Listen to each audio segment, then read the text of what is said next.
नमस्कार दोस्तों, 21 दिसंबर 2020 के daily current affairs burning news discussion में आपका स्वागत है। देखते हैं जल्दी से कितनी इंपॉर्टेंट न्यूज है। 4 इंपॉर्टेंट न्यूज है। एक्चुअली में आज की न्यूज़ों में ज्यादा कुछ है नहीं। पहली news, national security directive on telecom sector. देखिए, recently cabinet committee on security ने अनाउंस किया है national security directive on telecommunication sector. कहने का मतलब यह है कि जो सर्विस प्रोवाइडर्स हैं, जो भी भाई आपको टेलीकॉम सर्विसेज प्रोवाइड करते हैं, किसी भी और प्रकार की सर्विसेज प्रोवाइड करते हैं, इंटरनेट की सर्विसेज प्रोवाइड करते हैं, उनको यह बोला गया है कि आप इक्विपमेंट्स को ट्रस्टेड सोर्सेज से खरीदेंगे। मतलब कि देखिए, इक्विपमेंट्स कौन से? Hard wire equipments, for example internet modems हो गए, जो भी आपके डिसेमिनेशन यानी कि सिग्नल डिसेमिनेशन के इक्विपमेंट्स हो गए, जैमर्स हो गए, इन सबको आप लोग ऐसे सर्विस प्रोवाइडर से खरीदेंगे जो कि ट्रस्टेड है। और ऑब्वियस सी बात है, हुआई नाम की जो कंपनी है चाइना की, वो इसमें इंक्लूडेड नहीं है, क्योंकि हुआई के ऊपर बहुत सारे स्नूपिंग के चार्जेस लगे हुए हैं। तो ये जो नए प्रोविजंस आ रहे हैं, ये नेशनल सिक्योरिटी के पर्सपेक्टिव के अंदर फ्रेम किए गए हैं। तो सीधे सीधे गवर्नमेंट ऑफ इंडिया ने बोला है कि केवल ट्रस्टेड सोर्सेज और ट्रस्टेड प्रोडक्ट्स को ही इंडिया के टेलीकॉम नेटवर्क के अंदर डिप्लॉय किया जाएगा। एक कमिटी बनेगी under the leadership of deputy national security adviser, और ये इसका काम क्या होगा? इसका काम होगा अप्रूव करना list of trusted sources and products को। और उसके बाद इस कमिटी में मेंबर्स होंगे अलग अलग मिनिस्ट्री के, इंडस्ट्रियल एक्सपर्ट्स होंगे। ओके, और इस कमेटी को नाम क्या दिया जाएगा? National security committee on telecom.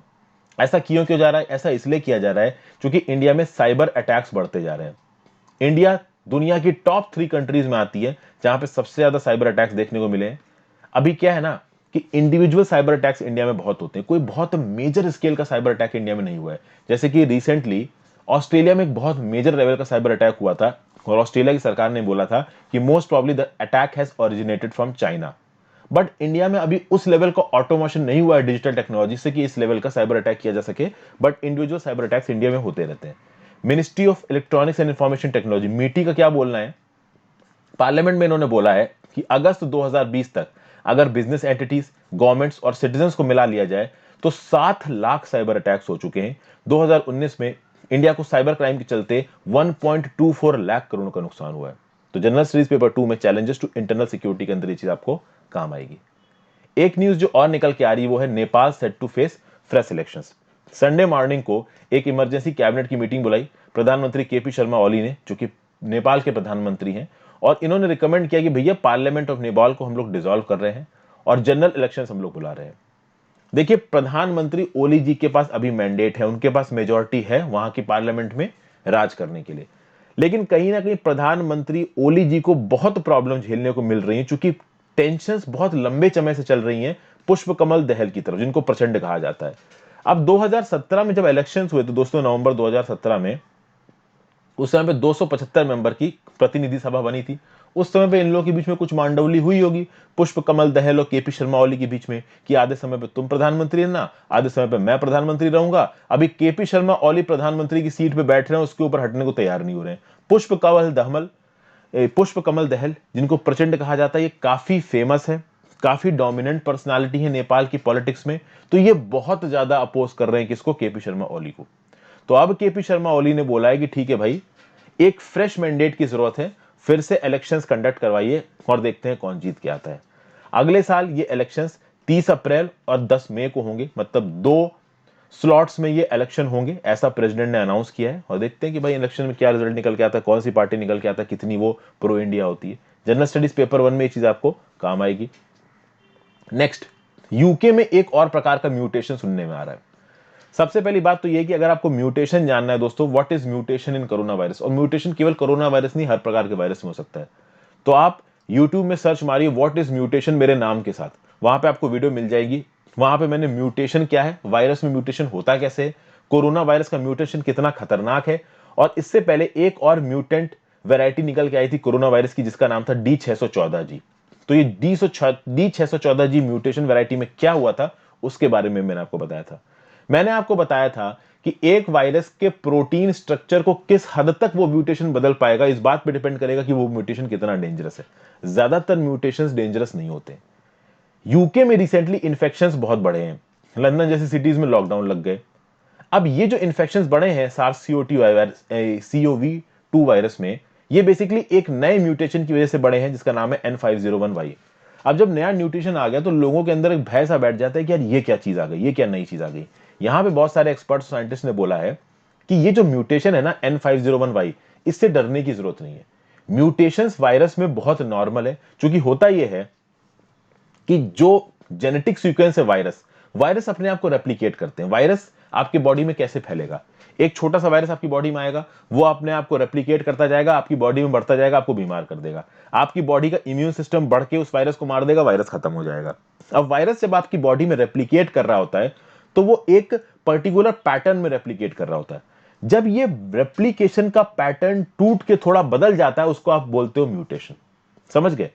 अभी एक वायरस का कुछ प्रोटीन स्ट्रक्चर है, रेप्लिकेशन के चक्कर में वो प्रोटीन स्ट्रक्चर कितना डिफरेंस हुआ, इस बेसिस पे डिसाइड होता है कि वो वायरस कितना डेडली है। कभी कभी म्यूटेशन के चलते वायरस बहुत ज्यादा डेडली हो जाते हैं, कभी कभी म्यूटेशन के चलते वायरस कुछ खास डेडली नहीं होते। ज्यादातर mutations in virus they are not deadly. Okay, तो बेसिकली जब वायरस के जेनेटिक सीक्वेंसेस बदलते हैं तब म्यूटेशन होता है। ज्यादातर mutations are not deadly, but कुछ म्यूटेशंस डेडली हो सकते हैं। ये म्यूटेशंस कब होते हैं? When mistakes occur when the virus is replicating. ठीक है भाई, तो ये जो नया म्यूटेशन है लंदन में या फिर यूके में N501Y, इससे 1100 नए इंफेक्शंस हुए हैं, हालांकि उनसे कोई डेथ रेट ज्यादा नहीं है। ओके, तो इसमें कोई डरने वाली बात नहीं है। ये बताया जनरल स्टडीज पेपर 2 में, चीज आपको काम आएगी। फाइनली आर्टिकल है India looks at integrating more countries into coastal radar network. देखिए, इंडिया अपने कोस्टल रडार चेन नेटवर्क को बढ़ा रहा है। ओके, ये जो इंडियन नेवी का information management and analysis centre है, जिसका हेडक्वार्टर्स गुरुग्राम में है, गुड़गांव में, इसको कब सेटअप किया गया था? इसको सेटअप किया गया था 26/11 के मुंबई टेरर अटैक्स के बाद as a nodal agency for maritime data fusion. यानी कि मैरीटाइम, समुद्र के रास्ते से इंडिया को थ्रेट ना आए, इसके लिए बनाया गया ये information management and analysis centre. और इसके अंदर एक पूरा का पूरा कोस्टल रडार चेन नेटवर्क चलता है।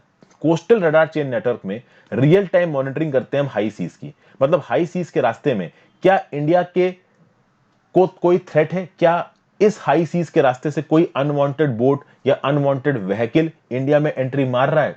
तो ये सब चीजें देखने वाली बात है। और यहां पे इंडिया इस कोस्टल रडार चेन नेटवर्क को सिर्फ अपने लिए नहीं बना रहा है, इंडिया आसपास की बहुत सारे इंडियन ओशन के लिटरल स्टेट्स को भी मदद दे रहा है।